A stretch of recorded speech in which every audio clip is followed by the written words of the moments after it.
Mis queridos peregrinos, vamos ahora sí a comenzar nuestro recorrido del Éxodo. Quiero recapitular un poco dónde estamos porque es importante que no nos perdamos de este recorrido, de esta trama que queremos descubrir, el camino de la libertad de la mano de Moisés. Entonces, empezamos en Hebrón, la tumba de los patriarcas, donde recordamos a Abraham, Isaac y Jacob. Vimos ese monumento maravilloso, increíble, de hace 2000 años que todavía está en pie. Después vimos la encina de Mambré y de allí salió José, como recordamos hace 2 días, en las pirámides de Giza. Ayer hicimos una introducción un poco más amplia, más general, un poco cultural a Egipto y les expliqué la importancia del río Nilo, un poco la civilización antigua y vimos incluso el templo de la diosa Isis, y comenzamos a ver y a navegar un poco en el río Jordán. Y hoy quiero comenzar aquí el tema del Éxodo, aunque tengo que aclarar y admitir que por motivos logísticos y prácticos no vamos a ir un poquito desfasados del recorrido verdadero. Estamos en Egipto, hay muchos elementos que nos ayudan a entender el tiempo, la cultura, las circunstancias, pero todavía no podemos llegar al recorrido verdadero, material que hizo el pueblo de Dios. Por lo tanto, les agradezco un poco de comprensión y de paciencia. Lo que sí vamos a hacer hoy es comenzar nuestro recorrido de la explicación del catecismo.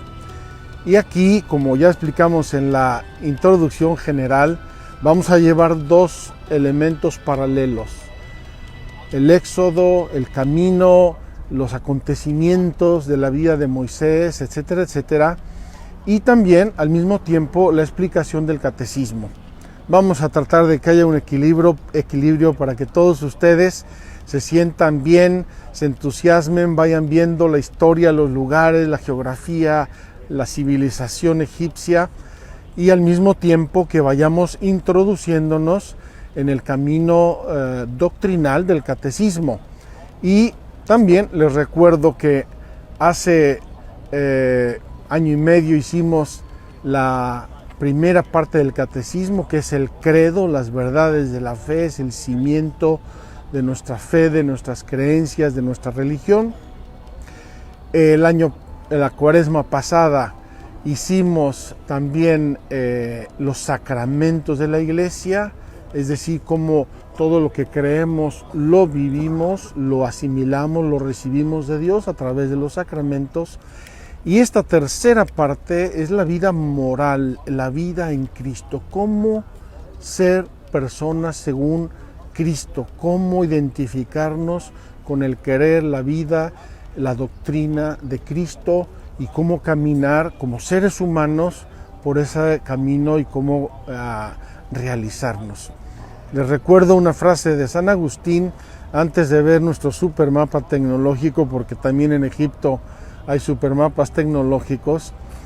San Agustín tiene una frase magistral: Dios que te creó sin ti, no te salvará sin ti. Es decir, Dios te creó, te dio tu ser, te dio tu estructura, te dio tu libertad, te hizo a su imagen y semejanza, te amó, por eso existes, por eso tienes el don del ser.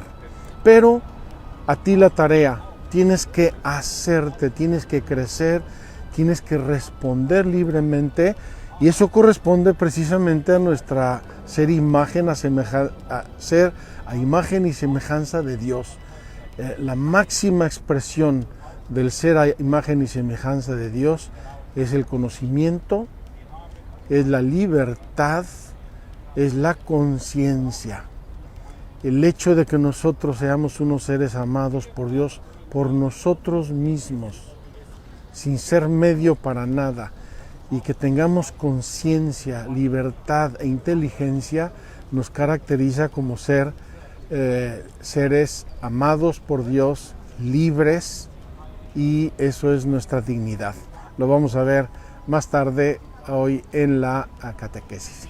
Ahora les pido aquí a Ana Pau que se acerque a nuestro supermapa tecnológico.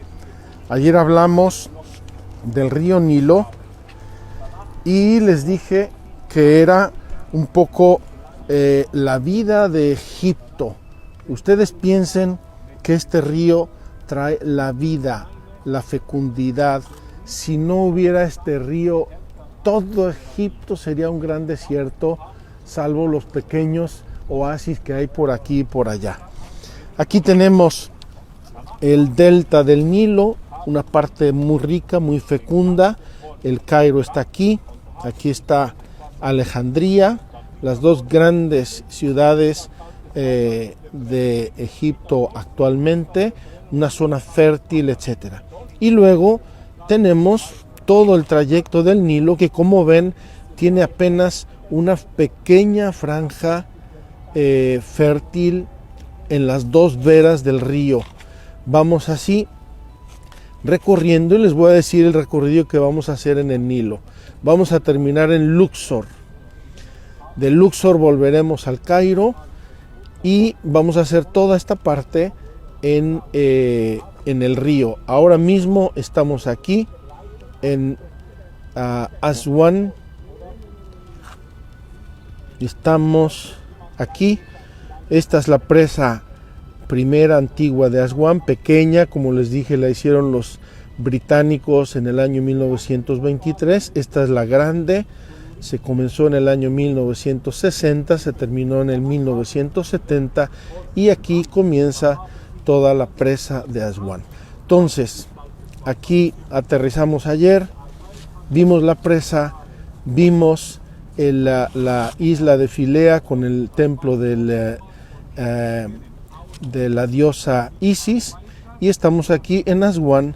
Vamos hoy a ver un elemento precioso, me encanta y me parece muy importante de la historia antigua de Egipto, y con eso nos vamos a introducir al tema triste, difícil, complicado de la suerte del pueblo de Israel en Egipto, la esclavitud. Vamos a ver el obelisco. Sé que voy buscando una salida, que mi alma puede estar perdida si me separo de tu guía y dirección. Sé que esta vida es un camino para hallar la salvación.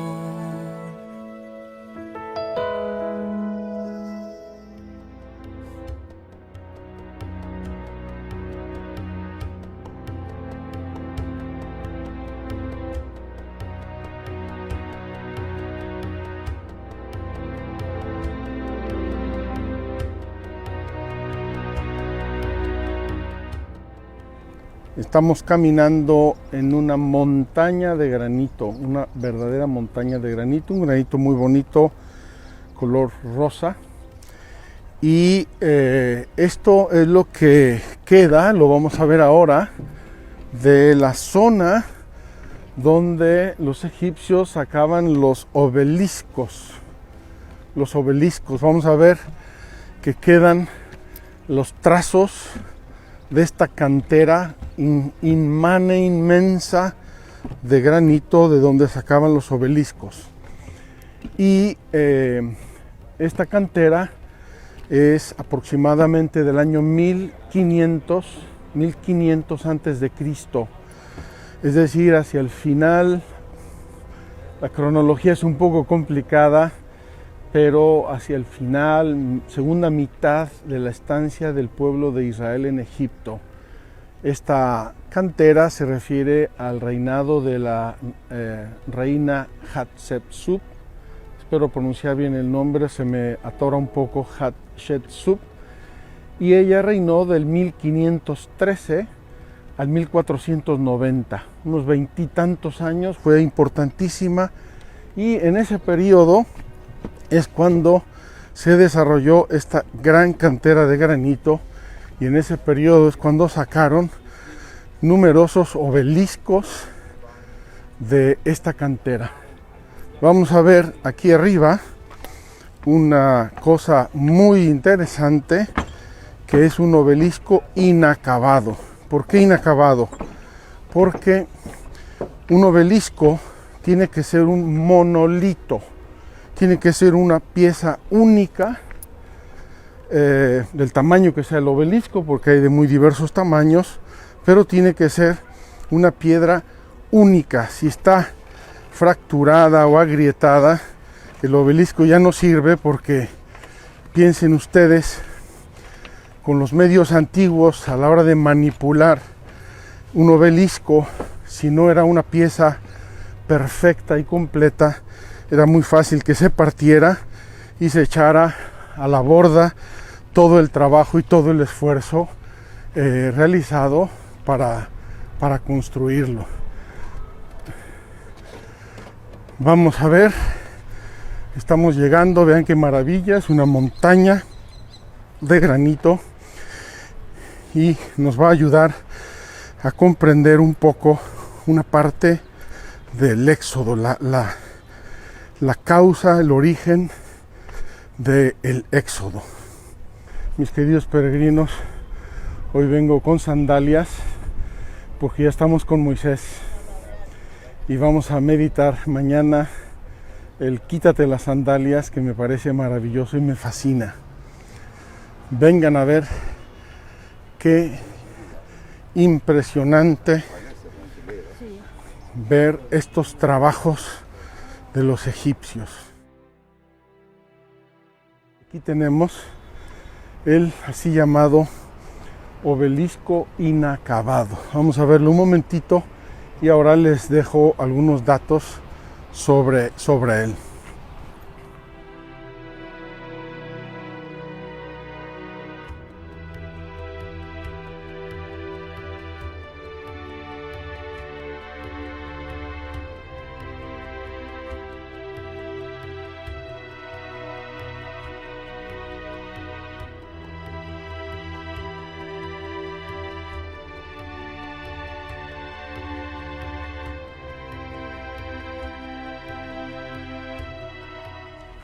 Queridos peregrinos, estamos aquí con un mundo de gente.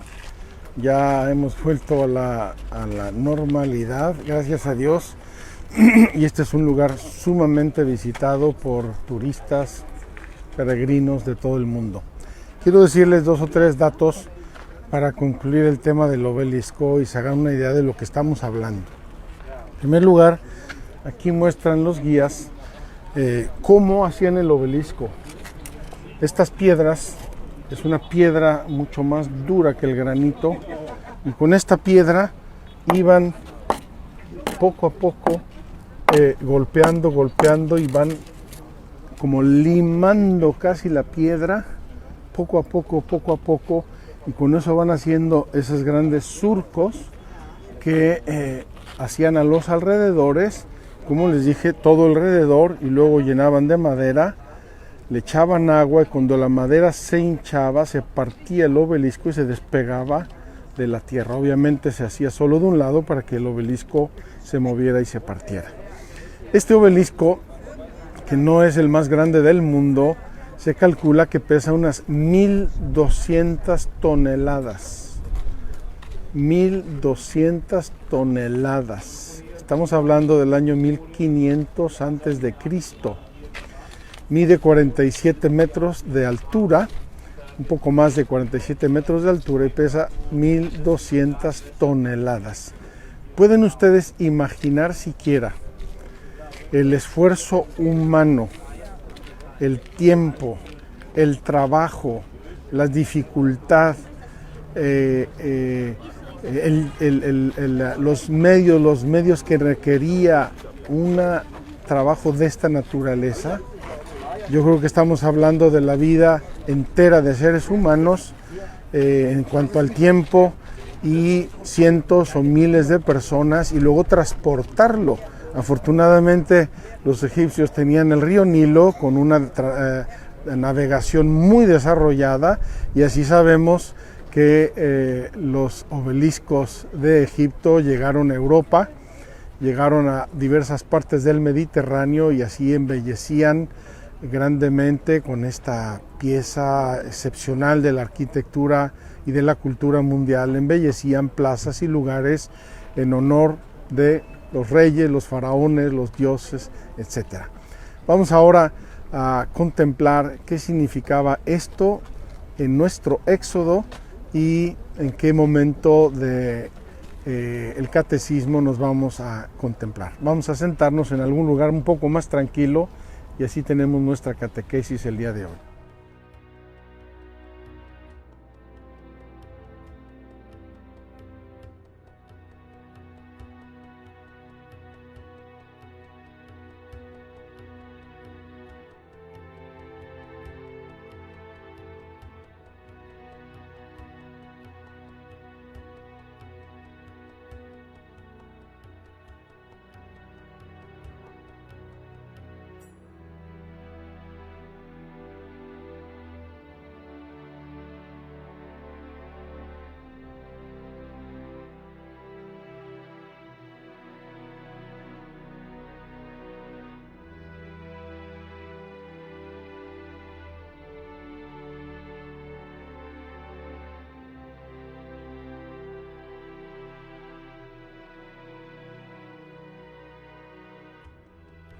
Mis queridos peregrinos, vamos a tomar aquí unos momentos al lado de este grande obelisco inacabado, así se llama, para iniciar nuestra lectura reflexiva, comentada del Éxodo.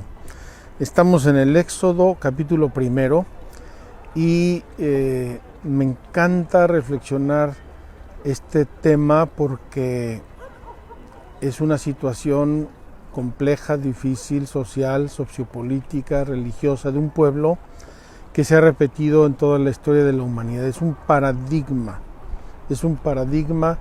de un pueblo minoritario que es oprimido, que es abusado por los poderosos, por los que lo recibieron. Un pueblo bastante peculiar, como ya sabemos, el pueblo de Israel, que ha tenido siempre la promesa de Abraham y la Biblia como su grande identidad. El pueblo de Israel es un pueblo único en la historia de la humanidad por haber mantenido esa identidad a pesar de cambios, de circunstancias, de viajes, la diáspora, persecuciones. Siempre ha mantenido esa identidad de saberse el pueblo elegido de Dios y del camino y la estructura que Dios nuestro Señor le fue dando a través del tiempo. Iniciemos pues nuestra lectura del Éxodo. Dice así: prosperidad de los hebreos en Egipto. Estos son los nombres de los israelitas que entraron con Jacob en Egipto, cada uno con su familia: Rubén, Simeón, Leví, Judá, Isaacar, Zabulón, Benjamín, Dan, Neftalí, Gad y Aser.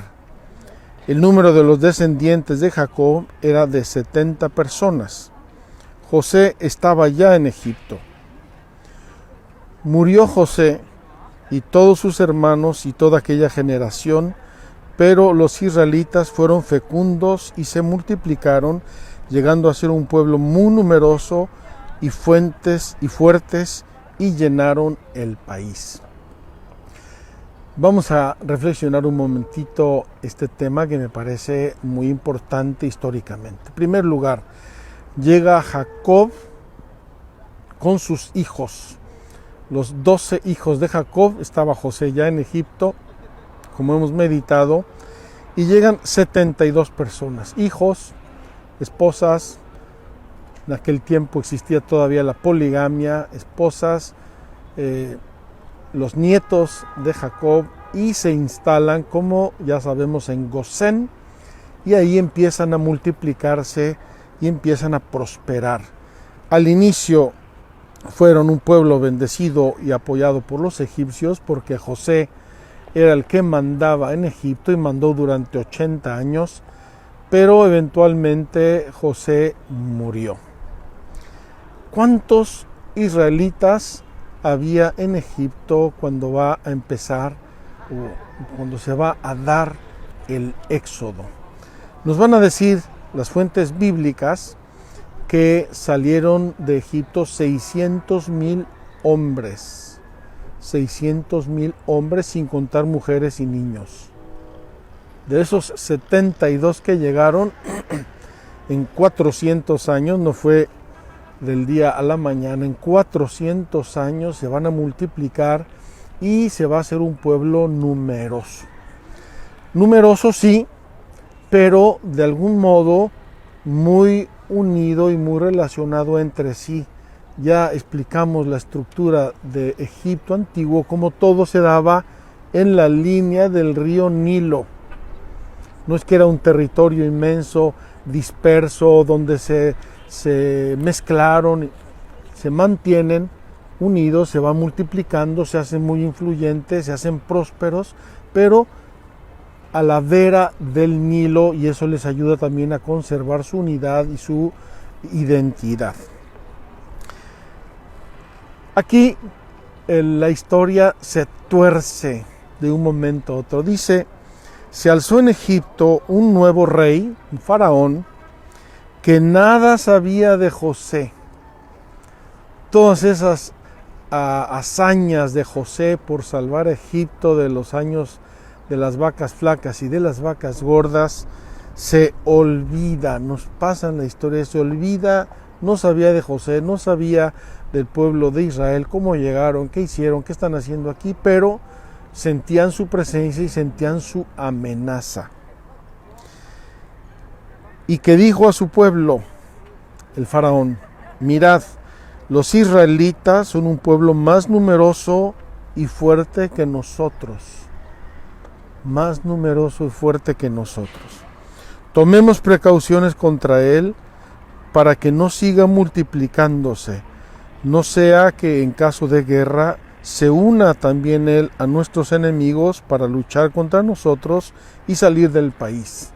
Con toda razón, los egipcios ven crecer este pueblo y dicen: oye, un día van a ser mayoría y nos van a mandar fuera de aquí, nos vamos a quedar sin nada. La cosa normal y lógica que ha pasado en toda la historia de la humanidad.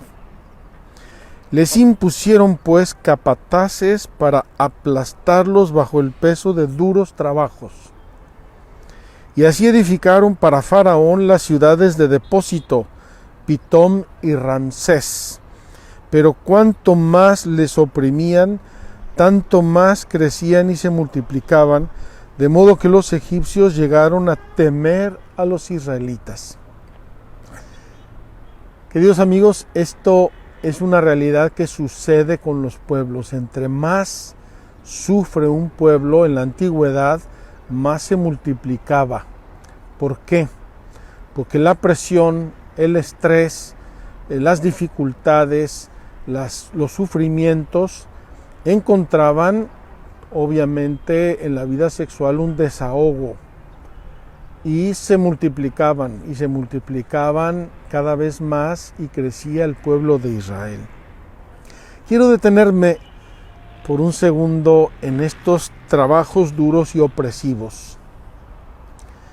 Ya vimos y ya les expliqué en Giza lo que significa una obra faraónica. Yo nunca lo había entendido hasta que no vine a Egipto por primera vez. Una obra faraónica, una obra monumental, descomunal, inimaginable. Dejando de lado las motivaciones y los porqués de todas esas obras, pensemos solamente en el esfuerzo físico. Meter 3 millones de piedras de entre 20 y 30 toneladas cada una en 5 años demanda cientos de miles de trabajadores en trabajos forzados. La construcción de las ciudades depósito de Pitom y Ramsés. Se conocen las ruinas, eran inmensas estas ciudades monumentales, y todo eso hecho con un trabajo de esclavitud, es decir, con una opresión, con una presión social, y como nos va a decir ahora el Éxodo, siempre en situaciones más y más complicadas. Y redujeron a cruel servidumbre a los israelitas. Les amargaron la vida con rudos trabajos de arcilla y ladrillo, con toda clase de labores del campo y toda clase de servidumbre que les imponían con crueldad. No solo se dio el tema de los trabajos fuertísimos, dolorosos, complicados, sino además lo hicieron con crueldad, con malicia, para fastidiarlos, para humillarlos. Está el pueblo hecho polvo, diríamos ahora. Está triste, está cansado, está fastidiado, están oprimidos, no pueden más. No pueden más. Podemos extender nuestra mirada en este Egipto que hemos estado viendo y vamos a seguir viendo estos días y pensar en trabajos agrícolas, en trabajos de construcción, especialmente todos los esfuerzos grandes, obeliscos, piedras, construcciones monumentales, demandaban gente y más gente y fuerzas y trabajos y dolores y penas. Y claro, si uno se lastimaba, lo desechaban, lo aventaban o donde fuera y se acabó. Esta es la condición que los israelitas tienen en Egipto, y lo que hacen con toda lógica es clamar a Dios. No tienen otro recurso, no tienen quien les salve, no van a recurrir a la ONU.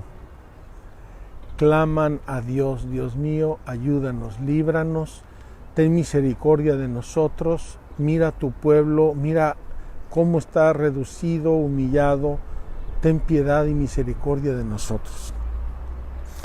El rey de Egipto dio también orden a las parteras de las hebreas, una de las cuales se llamaba Sifra y la otra Púa, diciéndoles: cuando asistáis a las hebreas, observad bien las dos piedras. Si es niño, hacedle morir. Si es niña, dejadla con vida. Pero las parteras temían a Dios y no hicieron lo que les había mandado el rey de Egipto, sino que dejaban con vida a los niños. Llamó el rey de Egipto a las parteras y les dijo: ¿por qué habéis hecho esto y dejáis con vida a los niños? Respondieron las parteras al faraón: es que las hebreas no son como las egipcias, son más robustas y antes que llegue la partera ya han dado a luz. Y Dios favoreció a las parteras, y el pueblo se multiplicó y se hizo muy poderoso, y por haber temido las parteras a Dios, les concedió numerosa prole. Entonces Faraón dio a todo su pueblo esta orden: todo niño que nazca lo echaréis al río, pero a las niñas las dejaréis vivas. Queridos amigos, queridos peregrinos, el tema de matar, de deshacerse del enemigo, cualquiera que sea su nombre, su condición o su edad, tristemente ha acompañado a toda la humanidad. Pero en Egipto las desgracias del pueblo israelita fueron creciendo y creciendo y creciendo junto con él, hasta que el faraón ya no tuvo otro recurso que decir: es el tiempo de matarlos. Quizá no se atrevieron en un primer momento a matar a los varones, a los hombres. No tenía sentido una guerra de aniquilamiento o un proceso de esa índole, pero los niños sí. Entonces simplemente el faraón da la orden a las parteras: si veis que es un niño, lo matáis, y si es una niña, la dejáis vivir. Como las parteras, como ya vimos, por temor a Dios y por amor a su pueblo, hicieron caso omiso de lo que dijo el faraón dispuso tranquilamente: a los niños que nazcan varones los vais a tirar al río. Hemos visto este río Nilo, que es la fuente de la vida de todo el Egipto, y ahora se va a convertir en cementerio de los niños israelitas. Todo este contexto que he querido presentarles, sencillo, a grandes trazos, nos hace pensar en este pueblo de la promisión, un pueblo temeroso de Dios. Se sabían y se llamaban el pueblo de Abraham, de Isaac y de Jacob, y ahora se encuentran sumidos en una esclavitud y ahora además en una terrible persecución. Aniquilar a todos los varones que nazcan, porque si no, este pueblo va a seguir creciendo, va a seguirse haciendo un pueblo peligroso para nosotros, y quién sabe a dónde va a acabar esto. Queridos hermanos, con esto quiero cerrar de momento esta introducción a la esclavitud. Ojalá que nos haga pensar, nos haga ver. A veces en nuestro tiempo ya no tenemos en muchas partes ya no tenemos esos trabajos esclavistas, inhumanos, opresivos y además hechos con crueldad, que verdaderamente hacían la vida de los seres humanos absolutamente inaguantable. El pueblo de Dios, el pueblo de Israel, sumido en la esclavitud, sumido en la tristeza, sumido en la pena. Esa es la condición que se da en el pueblo de Israel, y esa es la condición por la cual Dios nuestro Señor va a reaccionar ante el clamor del pueblo y va a proveer inmediatamente para salvarlos, para liberarlos y para llevarlos a la tierra prometida. Termino aquí para dar paso ahora a nuestra explicación del catecismo, y hoy vamos a ver la introducción a la tercera parte del catecismo, la vida en Cristo. Es decir, vamos a tratar de ver de un modo muy panorámico lo que es la vida moral y la vida en gracia, la vida según Dios, según Cristo.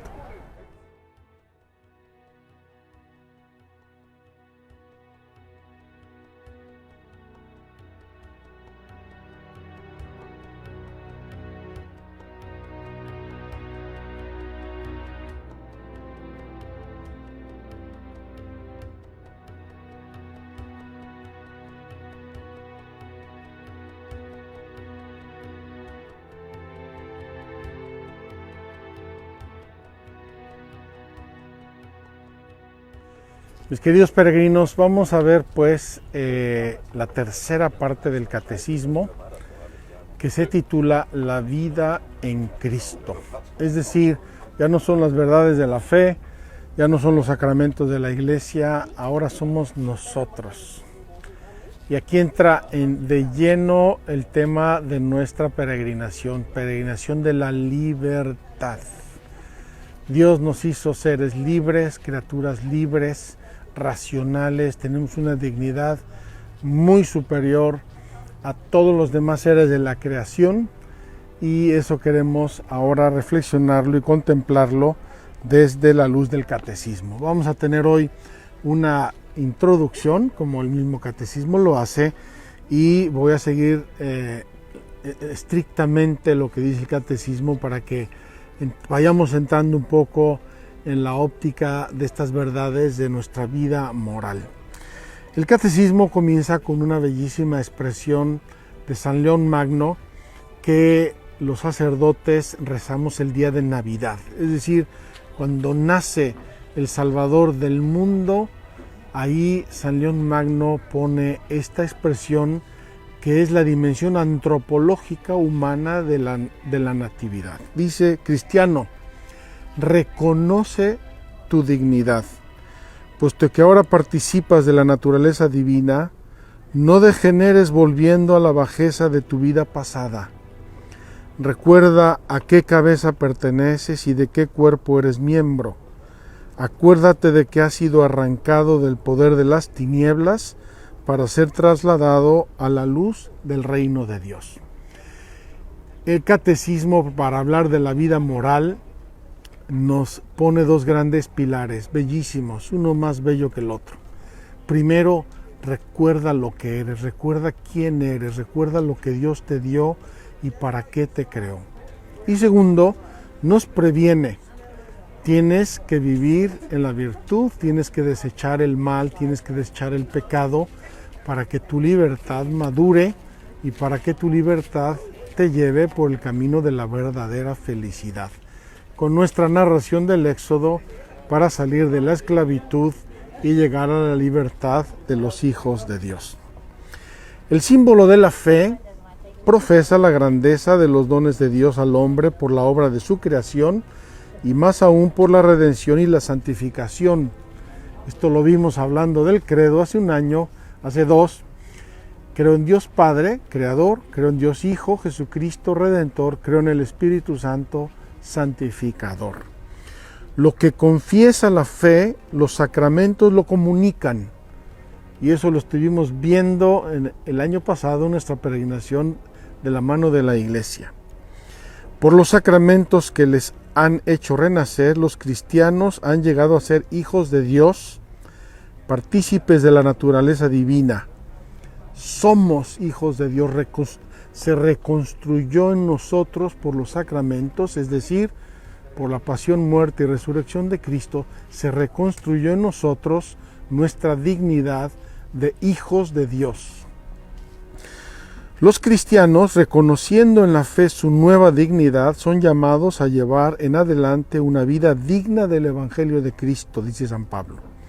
Por los sacramentos y la oración reciben la gracia de Cristo y los dones del Espíritu Santo que les capacitan para ello. La gracia y los dones me van a permitir una imagen muy burda, lo reconozco, pero espero que nos ilumine. Son como una aplicación que Dios nos regala totalmente gratuitamente para nuestra alma.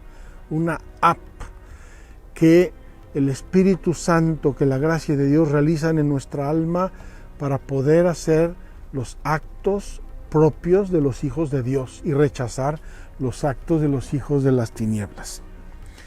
Cristo Jesús hizo siempre lo que le agradaba al Padre. Esta es la vida en Cristo, hacer siempre y en todo lo que le agradaba al Padre. Vivió siempre en perfecta comunión con Él. De igual modo, sus discípulos son invitados a vivir bajo la mirada del Padre que ve en lo secreto para ser perfectos como el Padre Celestial es perfecto. Fíjense cómo el Catecismo nos va dando pinceladas profundísimas, hermosas, de lo que es el ser humano a los ojos de Dios. Incorporados a Cristo por el bautismo, los cristianos están muertos al pecado y vivos para Dios en Cristo Jesús, participando así en la vida del resucitado. Siguiendo a Cristo y en unión con Él, los cristianos pueden ser imitadores de Dios como hijos queridos y vivir en el amor, conformando sus pensamientos, sus palabras y sus acciones con los sentimientos que tuvo Cristo y siguiendo sus ejemplos. Nosotros no nos acordamos, la mayoría de nosotros, porque éramos niños recién nacidos cuando nos bautizaron, pero hemos ido 1000 veces a los bautismos. Y en los bautismos se hacen unas promesas. Renuncias a Satanás, renuncias a sus obras, renuncias al pecado, renuncias al mal. Sí, renuncio. ¿Crees en Dios? ¿Crees en Jesucristo? ¿Crees? Sí creo. ¿Quieres vivir según los mandamientos de Dios? Sí lo quiero.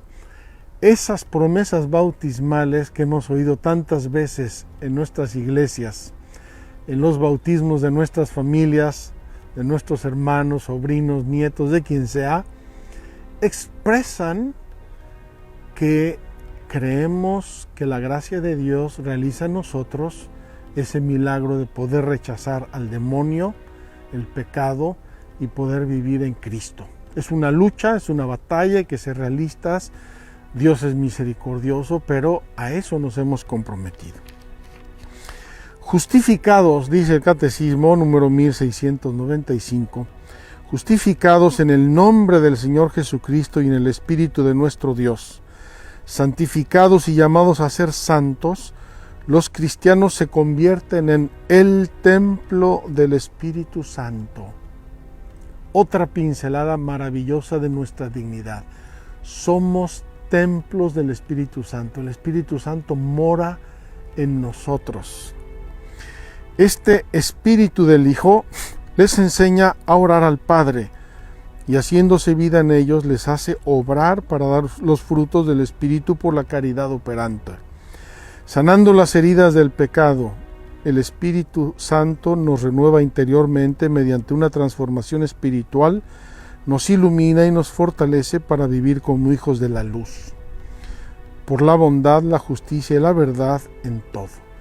Aquí está ya el Espíritu Santo actuando dentro de nosotros para vivir en la libertad de los hijos de Dios. Esa es la justificación que realiza la gracia de Dios y el Espíritu Santo en nuestra alma. El camino de Cristo lleva a la vida. Un camino contrario lleva a la perdición. Esta disyuntiva la encontramos frecuentemente en la Biblia y la vamos a ver en varias ocasiones del Éxodo. O aceptas el camino de Dios, aceptas el camino del bien, cumples sus mandamientos, etc. y tienes la vida, la felicidad, el gozo, la intimidad de Dios, o te apartas de ellos y te vas en el camino de la perdición. La parábola evangélica de los dos caminos está siempre presente en la catequesis de la Iglesia, como estuvo ya en la Biblia. Significa la importancia de las decisiones morales para nuestra salvación. Hay dos caminos, el uno de la vida, el otro de la muerte, pero entre los dos una gran diferencia. Hay dos caminos y son diferentes. No se puede servir a Dios y al demonio, no se puede encenderle una veladera a Dios y otra al diablo, como decimos popularmente. Estos rasgos, estas pinceladas de la dignidad del cristiano, lo que ha hecho Dios, el regalo que nos da, la tarea que nos encomienda, nos ayuda para ello, nos da sus dones, nos da las virtudes, nos da el Espíritu Santo y nos dice, elige el bien y vivirás, no seas tonto, elige el bien y vivirás. Si eliges el mal, te vas a hacer mal, te vas a perder, vas a ir por un camino difícil y tortuoso. Esto la Iglesia en la catequesis, y les recuerdo que toda esta peregrinación, como las anteriores, son una gran catequesis, en la catequesis lo presenta con unos rasgos bien concretos y bien particulares, y quiero subrayarlos para mí y para todos aquellos que demos catequesis y enseñemos la vida moral en Cristo. Primero, la catequesis de la vida nueva en Cristo tiene que estar centrada en el Espíritu Santo. Es obra de Dios. ¿Quién nos da la luz? ¿Quién nos da la claridad, la fuerza, la gracia para perseverar en el bien?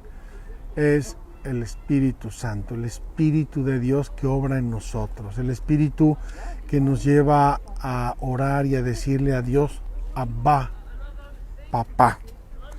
Él es el maestro interior de la vida, según Cristo, dulce huésped del alma, que inspira, conduce, rectifica y fortalece esta vida. Qué hermoso pensar que es el mismísimo Dios, el maestro interior, el guía interior de nuestra vida en Él. Si no ponemos por delante el Espíritu Santo, nuestra catequesis puede caer en un simple moralismo, nuestra vida moral en Dios, en un moralismo, en un cumplimiento de reglas. Pero no es así. Nuestra vida moral, nuestra vida en Cristo comienza y se funda en la acción de Dios, en el don del Espíritu Santo a nuestras almas. Segundo, una catequesis de la gracia, pues por la gracia somos salvados y también por la gracia nuestras obras pueden dar fruto para la vida eterna. Tenemos que creer que esta presencia de Dios en nuestra alma, que llamamos vivir en gracia o vida de gracia, eso es lo que nos hace obrar el bien y hacer obras meritorias que agradan a Dios y que construyen nuestra vida moral. Tercero, una catequesis de las bienaventuranzas. ¿Por qué? Porque la vida moral no es una vida de temor, no es una vida de castigos, no es una vida de límites.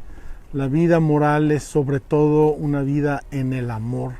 Somos llamados a amar, a vivir en el amor, a creer en el amor, y eso en el cristianismo se expresa en las bienaventuranzas. Dichosos, dichosos, dichosos, dichosos. Los cristianos no somos una banda de reprimidos. Los cristianos somos un pueblo libre en el amor, libre en el obrar según Dios. Una catequesis de las bienaventuranzas, porque el camino de Cristo está resumido en las bienaventuranzas, único camino hacia la vida, hacia la dicha eterna a la que aspira el corazón del hombre. Por eso Jesús puso bienaventurados, bienaventurados, bienaventurados, bienaventurados, es decir, felices, felices, felices, felices. A eso nos llama nuestra vida en Cristo. Una catequesis del perdón, del pecado y del perdón. Es decir, la vida moral de los seres humanos y de los cristianos no está en las nubes del cielo, ¿verdad? Donde todos son florecitas, maripositas y rosas. No, somos seres humanos, somos seres frágiles. Tenemos una fractura como la del obelisco que vimos antes. Teníamos que ser un monolito y sin embargo tenemos fracturas que a veces en nuestra vida se hacen presentes, nos debilitan, nos hacen caer, nos llevan a hacer decisiones o elecciones equivocadas, pero también y sobre todo ahí resplandece el perdón. Perdón entre nosotros y el perdón de Dios. Amarás a Dios sobre todas las cosas y a tu prójimo como a ti mismo. Ese amor entre Dios y los hombres, entre los hombres y Dios y entre los seres humanos entre sí, presupone, requiere también el perdón y la misericordia. ¿Por qué? Porque existe la fragilidad y existe el pecado. Luego una catequesis de las virtudes humanas que haga captar la belleza y el atractivo de las rectas disposiciones para el bien. Los seres humanos tenemos en nuestra alma naturalmente y tenemos en nuestra alma sobrenaturalmente disposiciones al bien, disposiciones a la verdad, disposiciones a la justicia, disposiciones a la unidad. Y esas disposiciones son las virtudes. Nosotros tenemos que apoyarnos en las virtudes, tenemos que amarlas, conocerlas, y vamos a ir hablando también de eso. No solamente el ser humano es un manojo de pasiones a veces desordenadas, desequilibradas, no.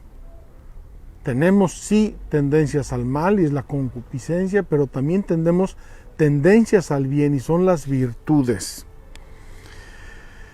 Una catequesis de las virtudes cristianas, es decir, la fe, la esperanza y la caridad, que se inspira en las vidas de los santos.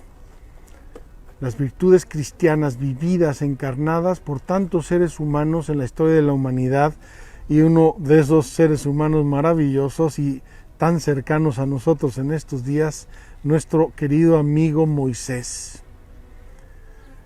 Quiero decirles aquí una anécdota que me marcó mucho en mi vida. Yo cuando viví en el norte de Italia, era maestro de novicios y poco a poco fuimos conociendo gente de la zona donde llegamos a hacer el noviciado. Y entre esos amigos destacó mucho por su amistad y por su cercanía y por su cariño un tal Gino, así les dicen a los que tienen nombre Luigi en Italia. Luigi, Luigino, Luisito, Gino. Pues bien, este Gino era un hombre mayor, cuando yo lo conocí era ya mayor, era una bellísima persona, amable, generosísimo, nos ayudó en todo. Y un día llegó a visitarme y pasamos a una salita de recepción donde conversábamos con relativa frecuencia y se sienta este hombre y sin decir ni más ni más me dice: ¿sabes qué, Padre Giovanni? quiero decirte que Moisés es mi amigo. Moisés es mi gran amigo. Y yo me quedé así como que Moisés, ¿cómo se llama? ¿Cuál es su apellido? Y me platicó la relación que él tenía con Moisés, el Moisés de la Biblia. Cómo lo conocía, cómo leía el Éxodo y cómo le inspiraba este hombre amigo de Dios que hablaba con Dios cara a cara, este gran líder, este gran guía del pueblo, fiel a Dios, profeta de Dios. Le inspiraba tanto que lo llamaba su amigo. Pues yo quisiera que en estas semanas Moisés se convirtiera en nuestro amigo, un gran amigo para todos y cada uno de nosotros, y que nos inspirara estas virtudes cristianas: la fe, la esperanza contra toda esperanza y la caridad. Una catequesis del doble mandamiento de la caridad desarrollado en el Decálogo. Acuérdense que el Decálogo, los 10 mandamientos de los cuales vamos a hablar extensamente, se resumen en 2. Amarás a Dios sobre todas las cosas y a tu prójimo como a ti mismo. La catequesis tiene que recordarnos el doble mandamiento del amor como esa vía de tren que nos lleva, que nos encamina por el camino del bien. Y finalmente, una catequesis eclesial, una catequesis de la iglesia. ¿Por qué? Porque nosotros no somos seres aislados, no somos astros del cielo que distamos unos de otros millones de años. Nosotros somos seres sociales. Por definición, no podemos pensar en una persona humana absolutamente autónoma, independiente y sola. Nadie puede vivir así, excepto en esfuerzos artificiosos y a veces poco humanos y poco nobles de vida. Nosotros vivimos en comunidad, vivimos en familia, creamos una sociedad, nos ayudamos, nos apoyamos, y eso para los cristianos tiene una expresión, una catequesis eclesial. ¿Cómo nos ayudamos los cristianos a vivir en sociedad? ¿Cómo nos apoyamos? ¿Cómo nos corregimos? ¿Cómo nos educamos? ¿Cómo crecemos juntos? Y también, tristemente, cómo podemos dañarnos y condicionarnos negativamente. Una catequesis eclesial, pues en los múltiples intercambios de los bienes espirituales en la comunión de los santos, es donde la vida cristiana puede crecer, desplegarse y comunicarse. Es decir, los cristianos, los santos, como llamaba San Pablo a los primeros cristianos, nos enriquecemos unos a otros, nos apoyamos y maduramos juntos y crecemos juntos. La comunidad eclesial debería ser siempre un grande apoyo en nosotros para crecer, para madurar y para realizar nuestra vocación en el amor. Termino. La referencia primera y última de esta catequesis será siempre Jesucristo. Recorriendo los caminos del Éxodo, parecería que Cristo no está presente. Ciertamente, Cristo no existió 1500 años antes de Cristo, ¿verdad? Eso es obvio. Pero sí está presente en varios sentidos. Primero, toda la revelación está ordenada a Cristo y se cumple en Cristo. Segundo, nuestro amigo Moisés es un tipus bíblico, es decir, un modelo de lo que va a ser Cristo. Un modelo de lo que va a ser Cristo. Y así nos lo presenta sobre todo el evangelista Mateo, que escribe a el pueblo hebreo, al pueblo judío, y que le hace muchas referencias a la vida de Moisés. Les voy a decir una que es patente y clarísima. Acabamos de ver y leer cómo el faraón mandó tirar los niños al río Nilo para deshacerse de ellos. Iba yo a decir el río Jordán, porque estoy habituado al río Jordán, el río Nilo. Faraón manda que todos los niños israelitas sean aventados y ahogados en el río Nilo. Herodes intenta matar a Jesús y por eso manda matar a los inocentes. Uno de los muchos paralelismos entre nuestro amigo Moisés y Jesucristo. Son elementos bíblicos que luego van a ir madurando, van a ir repitiéndose a través de la historia de la salvación y que van a encontrar en Cristo su cumplimiento perfecto, su cumplimiento total. Repito, la referencia primera y última de esta catequesis, es decir, sobre la vida moral, será siempre Jesucristo, que es el camino, la verdad y la vida. Contemplándole en la fe, los fieles de Cristo pueden esperar que Él realice en ellos sus promesas y que amándolo con el amor con que Él nos ha amado, realicen las obras que corresponden a su dignidad. Y terminamos aquí con una expresión de San Juan Eudes que nos trae el Catecismo. Te ruego que pienses que Jesucristo nuestro Señor es tu verdadera cabeza y que tú eres uno de sus miembros. Él es con relación a ti lo que la cabeza es con relación a sus miembros. Todo lo que es suyo es tuyo, su espíritu, su corazón, su cuerpo, su alma y todas sus facultades, y debes usar de ellos como de cosas que son tuyas para servir, amar y glorificar a Dios. Tú eres de Él como los miembros lo son de su cabeza. Así desea Él ardientemente usar de todo lo que hay en ti para el servicio y la gloria del Padre como cosas que son de Él. En una palabra, entre Jesús y el cristiano hay unos vasos comunicantes. Todo lo que es de Jesús le llega al cristiano, todo lo que es del cristiano le llega a Jesús, y por eso Cristo es el alfa y el omega. Cristo es el centro de la vida, del universo, de la revelación.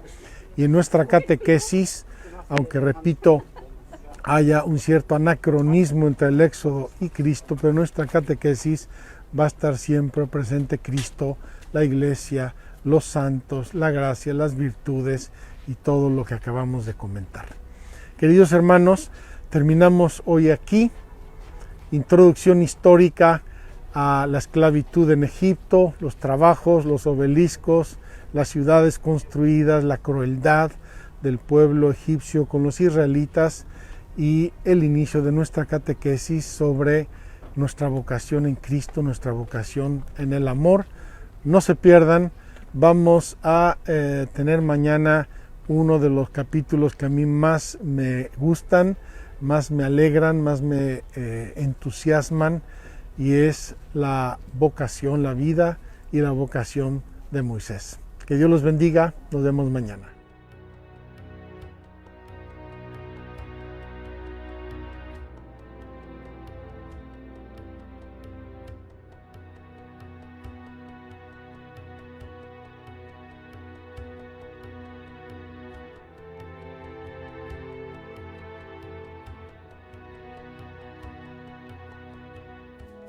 Sé que voy buscando una salida, que mi alma puede estar perdida si me separo de tu guía y dirección. Sé que esta vida es un camino para hallar la salvación.